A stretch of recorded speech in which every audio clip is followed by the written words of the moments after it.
We are going to be reviewing some of the nastiest, ugliest, most brutal dog fights on the internet. What started the fight, how the fight could have been prevented, and most importantly, how you can break up those nasty, nasty dog fights. Viewer discretion is highly advised. Some of these fights are nasty, but we hope that by putting this content out there and talking about it, we can open up the discussion and maybe prevent you and your dog from getting in a dog fight, or at least help you break it up should it happen.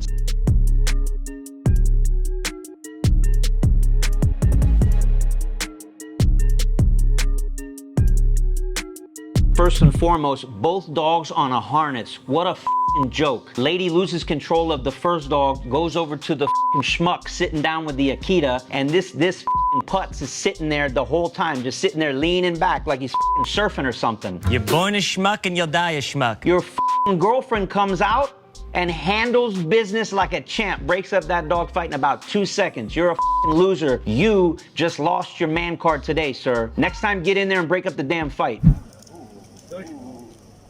Boss.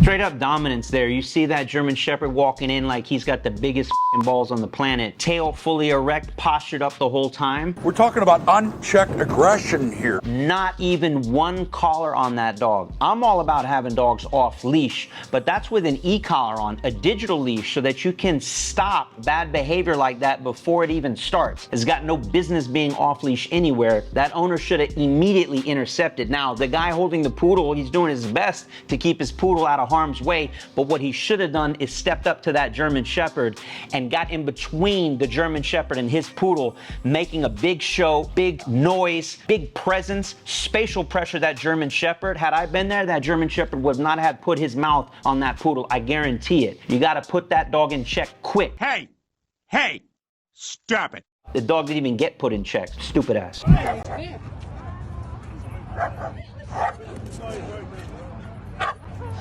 I can guarantee you that dog fight started with these simple words. Hey, do you mind if my dog checks out your dog? And boom, look what happened. That's New York City. Do you think these people with the dog, that every time they're walking past another stranger on the street, that they stop, hey, do you mind if I shake your hand and introduce myself? No, it doesn't happen. So the same thing with dogs. Just because you're passing another dog or run across one in a park does not mean your dogs need to meet. The potential for a dog fight is huge. You don't know that other dog, they don't know you. You don't need to let your dog meet that other dog.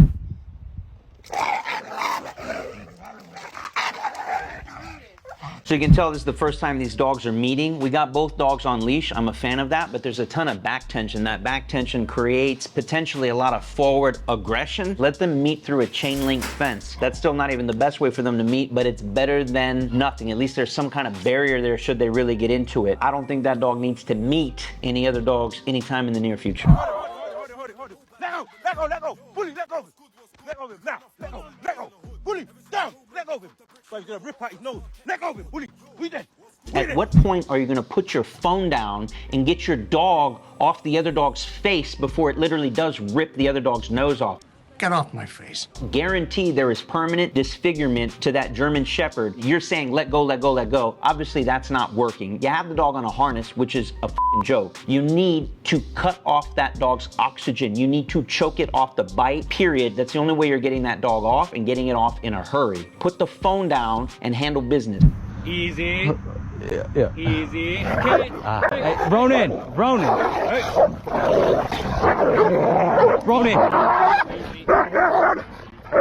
Yeah. Hey, no. Yeah.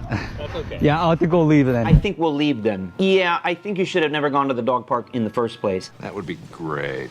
Okay. Dog parks are already a tumultuous area ready for a dog fight to happen at any point. Throw in a ball or a frisbee or other prey item, and you're just asking for a fight to happen. Furthermore, there's something called auditory exclusion, which happens even in dogs and humans right before a fight or even in a fight. You're in a life or death situation, and you get tunnel vision, auditory exclusion, so all this easy isn't gonna do a thing to break up a dog fight. You're physically gonna have to get in there and break it up before it happens.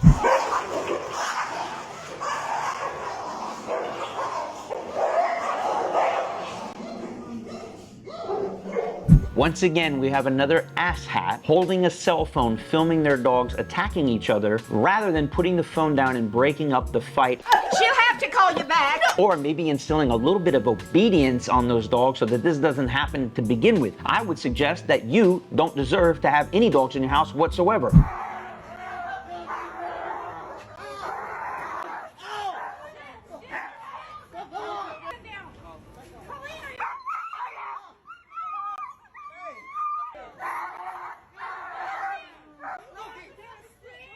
So this is pretty disturbing video to watch. We have a pit bull on, guess what? A harness, absolutely destroying what appears to be a golden retriever. We got a lady with a spray bottle with chemicals. We got someone with a broomstick, not working. Long story short, this fight's not gonna get broken up until that pit bull loses oxygen. How do we do that? By putting on an actual collar when we walk our dogs. And if something horrific like this happens, you simply grab that collar and lift straight up and hold. At some point, the dog will lose oxygen, and just like an MMA fight, is either gonna pass out or tap out. He's got it!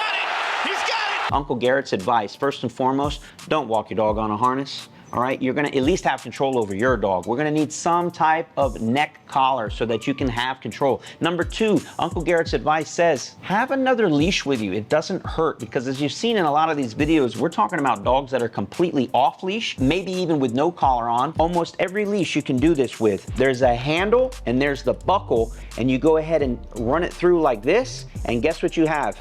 An instant slip lead. Even if they're on a bite, you can slip it over their neck, create that neck pressure that we need. Lifting straight up in a vertical fashion on any dog is gonna go ahead and restrict that airway, and they're either gonna pass out or let go. And that's how you break up a dog fight, point blank, period. Make sure to like, share, subscribe, and if you got any comments, make sure to post them below. If you come across any content like this, please feel free to tag us in it, forward it to us, message us with it, or even email it to us at info@DIYcanine.com and go ahead and include the link, and maybe we'll go ahead and feature that video you sent us in the next episode. So, thanks again for watching.